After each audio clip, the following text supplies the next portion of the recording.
अंधेरा हो जाएगा, इसलिए मैं कहा माइक पहले ही पकड़ लूं। जीवन में और राजनीति में कुछ इंतजार करने से नहीं मिलता, खुद लेना पड़ता है। नंदगांव का ये की पवित्र भूमि ब्रज के सर्किट में एक महत्वपूर्ण पड़ाव है। देश और दुनिया का पर्यटक यहाँ आता है, नंद बाबा के दर्शन करने आते हैं। यहाँ के संस्कृति और यहाँ की भाषा, यहाँ के लोग, यहाँ के रंग, उन रंगों में अपने आप को रंगने आते हैं। लेकिन जब मैं यहाँ आता हूँ, जो अभी कह रहे थे लवी कि यहाँ एक विशेष ऊर्जा नंदगांव में हमेशा हमें मिली, जो भी कार्यक्रम हुआ, अब वो स्थान के कारण है या लोगों के कारण है, आपके कारण है। कभी भी आपने मायूस करके भेजा नहीं है, कभी भी यहाँ आके थकान महसूस नहीं हुई। मुझे याद है आप सबके साथ जब मैं एमपी था, इस रास्ते को बनवाने के लिए हम लोग पदयात्रा पे निकले थे। तब भी मुझे ध्यान है कि मैं थकने तो लगा था, गोवर्धन से चल के आ रहे थे, लेकिन नंदगांव का जो पड़ाव था उसके बाद आप लोग जुड़ गए, फिर हमारी स्पीड और गति कोसी की तरफ बढ़ गई। उसी तरह से ये जो काफिला चौधरी चरण सिंह जी का स्मरण करते हुए किसान दिवस के उपलक्ष्य में गांव-गांव निकल के आ रहा है, उसका यहाँ ठहराव नंदगांव में हुआ। मैं आभार व्यक्त करता हूँ। नंदगांव के हमारे बहुत पुराने कार्यकर्ता हैं और कुछ मेरे बगल में खड़े सब यहाँ हैं उपस्थित। आप सबके प्रयासों से संभव होगा। कम समय में आयोजन हुआ, मैं आभार व्यक्त करता हूँ। मैं नंदगांव के जनता को कहना चाहता हूँ कि जब जब मैं आया, मैं कुछ देने की स्थिति में नहीं था, कुछ लेके ही गया हूँ यहाँ से। आज मैं सांसद दोबारा राज्यसभा में हूँ और मैं कोई भाषण नहीं दूंगा या मैं कुछ देना चाहता हूँ। यहाँ जैसा अभी राज्यपाल जी कह रहे थे, एक क्रीड़ा स्थल है, इसे शायद गांव के लोगों ने चिन्हित कर रखा है कुछ स्थान। तो जब ये चुनाव हो गए उसके पश्चात एक खुलासा मैं करना चाहता हूं कि मैंने शायद 2 मर्तबा उन्हें कहा है कि आप आइए दिल्ली और मौजूद लोगों को लेके आइए और एक प्रस्ताव दीजिए, मैं अपनी निधि से स्टेडियम का निर्माण कराना चाहता हूं। लेकिन मुझे लगता है कोई नंदगांव का कोई करवाना नहीं चाहता, आए नहीं। तो मैं 1 सप्ताह और दे रहा हूं। मैं चाह रहा हूं इस साल में अच्छा काम हो जाए। 31 तारीख आखिरी दिन है, 31 में मैं दिल्ली में उपलब्ध रहूंगा।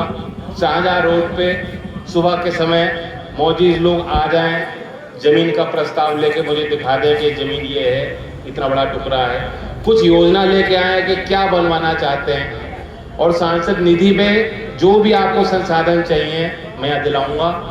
एक शर्त है कि नंदगांव में यहाँ पुरानी परंपरा है मल्ल विद्या की भी, और खिलाड़ी भी यहाँ होंगे जरूर। मेरी शर्त ये है कि आने वाले समय में मैं स्टेडियम जहाँ बनाऊं उसकी रखरखाव भी आप सब मिलकर करोगे, और आने वाले समय में अंतर्राष्ट्रीय और राष्ट्रीय स्तर पे पदक विजेता नंदगांव पैदा करेगा। मेरी शर्त स्वीकार हो तो मैं बनाने को तैयार। स्वीकार है सबको? स्वीकार है। धन्यवाद। तो ये कहते हुए मैं अब आ जाता हूँ हमारे जो मेन मुद्दे हैं, खेती और किसानी। सब किसान हैं यहाँ, सब जानते हैं कि उनकी तकलीफें पिछले 9-10 वर्षों में कोई कम नहीं हुई, बढ़ी हैं। किसान के खर्चे बढ़े हैं, अगली पीढ़ियां खेती नहीं करना चाहती, जमीनें घट रही हैं, और घाटे का सौदा सबको लगता है कि खेती मेहनत बहुत है, नतीजा कुछ नहीं। बहुत लोग मजबूरी में करते हैं। इस सब के बीच अगर सरकार कोई सामाजिक सुरक्षा की योजना, अच्छी नीति चलाना चाहती है, उसका आसान तरीका है कि किसान को समर्थन दो। किसान को सीधा सहायता अगर सरकार देगी, उसका लाभ हर वर्ग को मिलेगा, मजदूर को मिलेगा, व्यापार को मिलेगा, गांव की अर्थव्यवस्था को मिलेगा, और क्रय शक्ति बढ़ेगी देश की, ग्रामीण क्षेत्रों की क्रय शक्ति बढ़ेगी। जो उद्योग यहाँ इस क्षेत्र में निवेश कर रहे हैं जो यहाँ अपना सप्लाई कर रहे हैं, प्रोडक्ट बना रहे हैं, बेचना चाहते हैं, उन सबको लाभ मिला। लेकिन शायद चौधरी चरण सिंह जी के समय के बाद किसी भी सरकार ने उस बात को समझा नहीं। मोदी जी भी आए हैं, अब 2 टर्म उनको मिल गए, अब तीसरे टर्म की वो कोशिश कर रहे हैं। उन्होंने किसानों के लिए बहुत बड़ी बड़ी बातें कही, लेकिन जमीन पे कौन सी बात सच्ची साबित हुई? आज अब चुनाव हो रहे हैं मध्य प्रदेश और राजस्थान में, हमने देखा उन्होंने एक नई शैली अपनाई।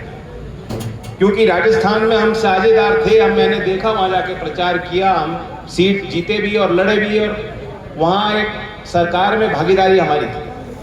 वहां की जो योजनाएं थी स्वास्थ्य के लिए, महंगाई से एक कवच प्रदान करने के लिए, वो बेहतरीन योजनाएं थी। लेकिन जनता का जनार्दन है, जनता का निर्णय है, सरकार बदल गई, इसमें कोई बात नहीं। वहां जाके जब मोदी जी और भाजपा का प्रचार था, उन्होंने कहा मोदी की गारंटी। मैं इस मंच के माध्यम से पूछना चाहता हूं कि 10 साल में तो सारी वारंटी गारंटी सब फेल हो गई। 10 साल का भी तो हिसाब दो, कहां थी वो गारंटी? 2022 में हर किसान को गारंटी दी थी कि किसान की आय दुगनी हो जाएगी। इस भरी सभा में मैं पूछना चाहता हूं, कोई किसान क्या ये महसूस करता है कि उसकी आय दुगनी होगी? खर्चे का हिसाब लगा के कोई नहीं महसूस करता। जब उनसे पूछा जाता था कि आय दुगनी करने की योजना क्या है, घोषणा करने के बाद उन्होंने कहा वो हम स्टडी कराएंगे, कमेटी हमने बनाई है। कमेटी ने लंबी चौड़ी रिपोर्ट दी, प्रस्ताव दी। पहले साल तक मोदी जी कहते थे हम फसल बीमा योजना ला रहे हैं, उससे आय दुगनी हो जाएगी। फिर कहने लगे हम सॉइल हेल्थ कार्ड बना रहे हैं, क्योंकि जो हमारी उर्वरक शक्ति है, जो उत्पाद शक्ति है, वो बढ़ेगी कि सही समय पे सही जो है खाद और बीज का प्रयोग होगा, उत्पाद बढ़ेगा, किसान की आय बढ़ जाएगी। सॉइल हेल्थ कार्ड भी लोगों ने बनवा लिए, और फसल बीमा में तो कोई चॉइस थी नहीं, वो तो अनिवार्य था। केसीसी में कोई लोन ले रखा है तो उसकी बीमा की राशि कट के आ रही है। लेकिन जब किसी किसान का नुकसान होता है इस क्षेत्र में, इस इलाके में, मैं नहीं जानता, मैं पूछना चाहता हूं कि प्रधानमंत्री फसल बीमा योजना से क्या किसी के नुकसान की भरपाई किसी किसान की हो पाई है? उस समय के बाद ओले भी पड़े हैं, बेमौसम बरसात भी हुई है, नुकसान भी काफी हुआ है किसान। तो ये योजनाएं ठप रही, फेल रही,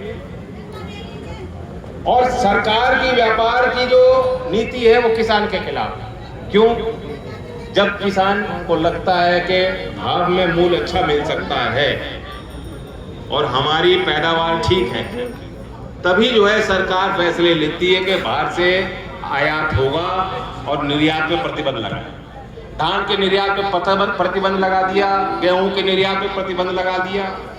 आलू के जैसे ही आए सरकार में, आलू पे उन्होंने मिनिमम एक्सपोर्ट प्राइस लगा दी, प्याज के निर्यात पे प्रतिबंध लगा दिया, और अभी आज के अखबार में छपा है कि बाहर से दलहन के लिए और खाद्यान्न तेल के जो आयात शुल्क होता है, इंपोर्ट ड्यूटी लगती है, उसको घटाने का काम 2024 तक उसको एक्सटेंड कर दिया सरकार। तो सस्ती दरों पे बाहर से हम चीज लाएंगे, क्योंकि सरकार को भय है कि महंगाई ना हो जाए। जो गरीब और मध्यम वर्ग के उपभोक्ता हैं, आप राशन की योजना चला रहे हैं, बहुत अच्छी बात। लोकदल गरीब के हक के साथ, गरीब को न्यूनतम स्तर पे आपको जो मदद दे रही है सरकार, बहुत कम है, हम उसके साथ हैं। लेकिन महंगाई काबू में लानी है, इसकी मार किसानों को मत मारिए। ये बोझ किसान का नहीं है। किसान का जब घाटा होता है तो सरकार उसे पूछती नहीं, और जब फायदा होना होता है तो कहते नहीं महंगाई हो जाएगी, बाहर से मंगाओ। इसलिए समझ जाओ कि इनकी व्यापार नीति आपके खिलाफ है। सीधा सीधा लाभ दूसरे लोगों को पहुंचाने के लिए ये योजना बनाते हैं। 3 कृषि कानून लाए थे, बड़े उद्योगपतियों को फायदा पहुंचाने के लिए लाए थे, नंदगांव के किसी किसान को फायदा पहुंचाने के लिए वे योजना नहीं थी। लेकिन इनका प्रचार बहुत तगड़ा है। मैं देख रहा था बैठा बैठा होर्डिंग पे तो मुस्कुराती हुई तस्वीर है दोनों की। मोदी जी तो, अब लक्ष्मी जी के नहीं कहूंगा मैं, मोदी जी भी मुस्कुराते रहते हैं। पेट्रोल पंप पे जाओगे वहां भी मुस्कुरा रहे हैं। और मुझे डर लगता है कि शौचालय में जाओगे कहीं वहां ना लगी हो तस्वीर। जब राशन की बोरी पे तस्वीर लग रही है, कोई टीका लगा रहा है, कोविड का टीका के सर्टिफिकेट पे उनकी तस्वीर लग रही है, तो शौचालय में भी लग सकती है। यूरिया की बात बता रहे हैं, ये नैनो, इस देश में टाटा नैनो नहीं चल पाई थी, अब नैनो यूरिया चलाना चाह रहे हैं। नैनो यूरिया का मेरा अनुभव जितना मैंने किसानों से पूछा है, और कोपेनहेगन के विश्वविद्यालय ने एक पूरा रिपोर्ट निकाली है, और वहां के कृषि वैज्ञानिकों ने कहा है कि इफ्को ने जो नैनो यूरिया निकाला है और थोप रहे हैं किसानों पर, कह रहे हैं कि 45 किलो का एक कट्टा और आधी लीटर की एक बोतल यूरिया की बराबर नहीं है, ये वहां का अनुसंधान बता रहा है। और एक तोमर साहब है कृषि वैज्ञानिक, जो हिसार के विश्वविद्यालय से पढ़े लिखे हैं और मेरठ में विराजमान है, उन्होंने भी अनुसंधान किया, उनकी भी एक रिपोर्ट में पढ़ रहा है। इस तरह के फैसले होते हैं। ये जो यूरिया छिड़कने से बात नहीं बने, नुकसान ना हो जाए किसानों को, लेकिन इन्हें आपके नुकसान की फिक्र नहीं, इन्हें को मामला मसौदा बेचना है कि देखो नया कर दिया, पहले कट्टा मिलता था अब बोतल मिल रही है, मोदी जी हैं तो मुमकिन, पार्लियामेंट नहीं बना दी, आपराधिक मामलों के विषयों को कानून जो थे 3 आईपीसी के वो बदल के न्याय संहिता लिया है, 70 साल में नहीं हुआ, अंग्रेजों का कानून बदल दिया साहब, कानून बदल दिया, मालूम है क्या परिणाम होंगे। एक नागरिक का हक था कि आप किसी थाने में जाके तहरीर देंगे, शिकायत करेंगे और आपकी एफआईआर लिखी जाएगी, आपके पास ये विकल्प था एफआईआर नहीं लिखी जाएगी तो कोर्ट ऑर्डर देता। आपको मालूम है नए कानून का क्या प्रभाव होगा, उन्होंने हटा दी वो गाइडलाइन का उन्होंने पालन नहीं किया। उन्होंने कहा पहले पुलिस प्राथमिक जांच करेगी और उसके बाद एफआईआर लिखी जाएगी। सीधी बात है, कोई गरीब किसान, कोई गरीब महिला, कोई दलित वर्ग का व्यक्ति, कोई कमजोर वर्ग का व्यक्ति जब थाने में अपनी तहरीर लिखने जाएगा तो पुलिस उससे कुछ मांगेगी, मनमानी करेगी और वो भ्रष्टाचारी के आगे उसे झुकना पड़ेगा, तब भी शायद उसकी रिपोर्ट ना लिखी जाए।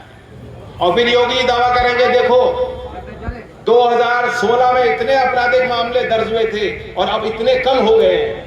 कम इसलिए हो रहे हैं कि तुम्हारी पुलिस रिपोर्ट नहीं लिख रही।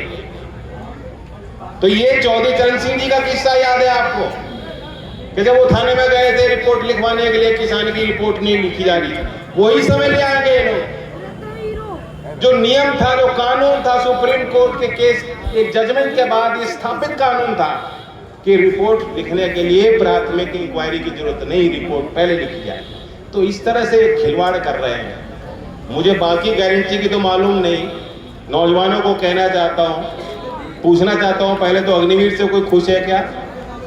अग्निवीर 4 साल, अब ये लोग मंदिर बनाएंगे अयोध्या में, वहां पुजारी की पक्की नौकरी होगी, लेकिन सैनिक को पक्की नौकरी नहीं मिलेगी। उसकी 4 साल की है ट्रायल पीरियड, कॉन्ट्रैक्चुअल काम है ये।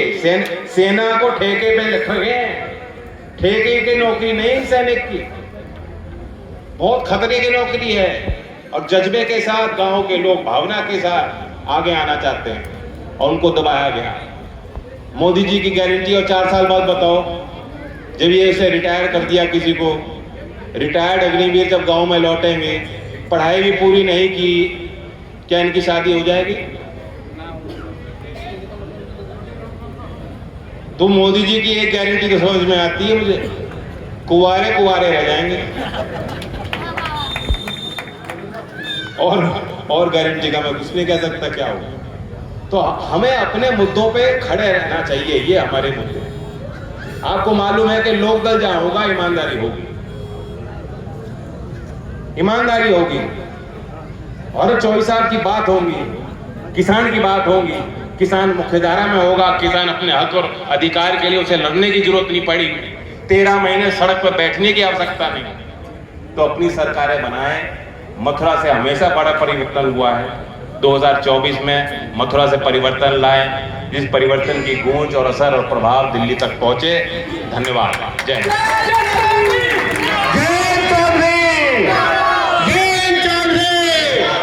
बहुत बहुत धन्यवाद। कार्यकर्ताओं से अनुरोध है कि जो गाड़ी चल रही